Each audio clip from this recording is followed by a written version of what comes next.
আজ করব চিনি ছাড়াই আনারসের জ্যাম। এটা খেতে যেমন টেস্টি তেমনি হেলদি। তোমরা পুরোপুরি ভিডিওটা দেখতে থাকো, আশা করি তোমাদের ভালো লাগবে। আনারসের জ্যাম বানানোর জন্য প্রথমেই আনারসটাকে কেটে নেব। এই আনারস কিন্তু অনেক রকম ভাবেই কাটা যায়, যেহেতু আমি জ্যাম বানাবো আনারসটা কিন্তু টুকরো টুকরো করে ছোট ছোট করে কেটে নেব। প্রথমেই আনারসের চোকলাগুলো ভালো করে ছাড়িয়ে নিই। এই আনারসের গাছটাকে কেটে বাদ দিয়ে দেবো।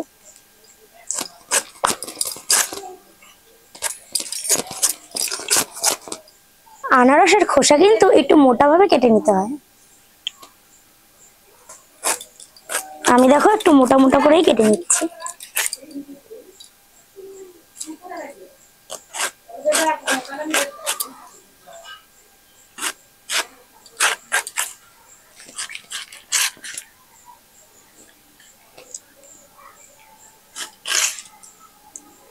আনারসের যে শক্ত অংশটা থাকে সেটা কিন্তু কেটে বাদ দিয়ে দেবো।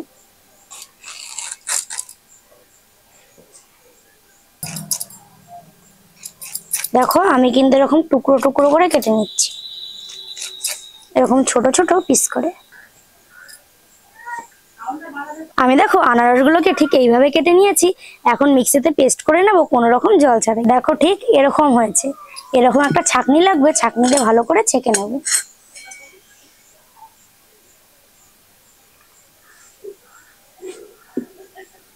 এটা চামচ দিয়ে একটু নেড়ে যাতে ইজি ভাবে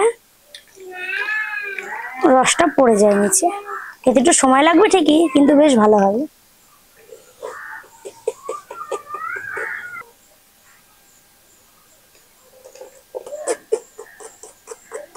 ওই যে বললাম চিনি ছাড়া জ্যাম বানাবো, এর জন্য দেখো নিয়ে নিয়েছি বেশ খানিকটা সাদা মিশ্রি। চিনির থেকে কিন্তু সাদা মিশ্রি শরীরের পক্ষে অনেক উপকারী। মিশ্রিগুলো একবার জল দিয়ে ধুয়ে নেব।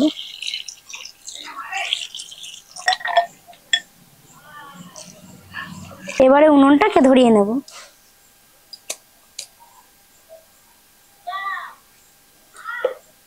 এবারে কড়াইটা বসিয়ে দেবো।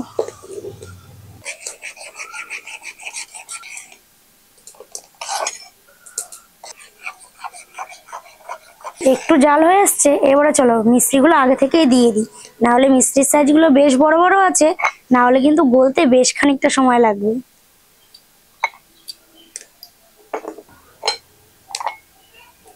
মিষ্টি দেওয়ার পরে কিন্তু দেখো বেশ খানিকটা পাতলা হয়ে গেছে। এটা জাল করে বেশ ঘন করে নিতে হবে, আর এটা কিন্তু জাল দিতে বেশ খানিকটা সময়ও লাগবে।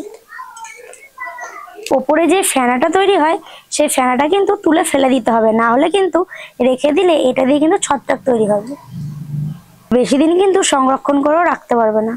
দেখো আমি কিন্তু তুলে তুলে সব নিচে ফেলে দিচ্ছি। মিষ্টি কিন্তু একদম গলে গেছে, কিন্তু এখনো কিন্তু বেশ খানিকক্ষণ জাল দিতে হবে।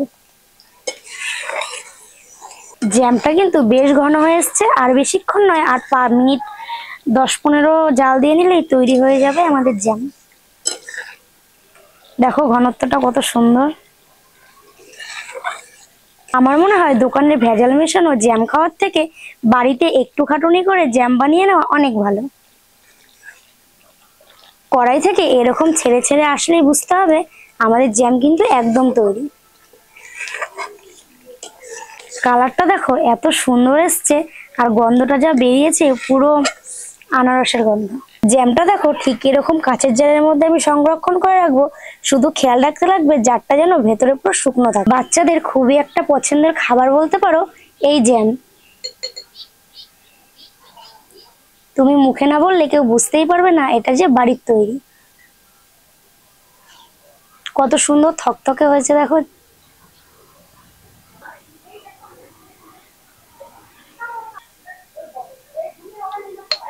একটা আনারসে আমার কিন্তু বেশ খানিকটা জ্যাম হয়েছে, প্রায় এটার হাফ কৌটো তো হয়েই যাবে।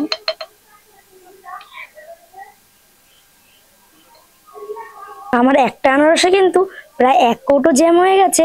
আর এটা যদি তোমরা এমনি রাখো বেশ 3-4 মাস রাখতে পারবে। ফ্রিজে রাখলে কিন্তু আরো বেশি 2 মাস রাখতে পারবে। আশা করি আর দোকান থেকে জ্যাম কিনে খেতে হবে না, একটু খাটুনি করে বাড়িতেই বানিয়ে ফেলো আর দোকানে জ্যামের কথা ভুলে যাও। যদি তোমাদের এই রেসিপিটা ভালো লাগে তাহলে লাইক, কমেন্ট, শেয়ার আর সাবস্ক্রাইব করে আমার পাশে থেকো। আজকের মতন টাটা, দেখা হচ্ছে অন্য রেসিপি নিয়ে।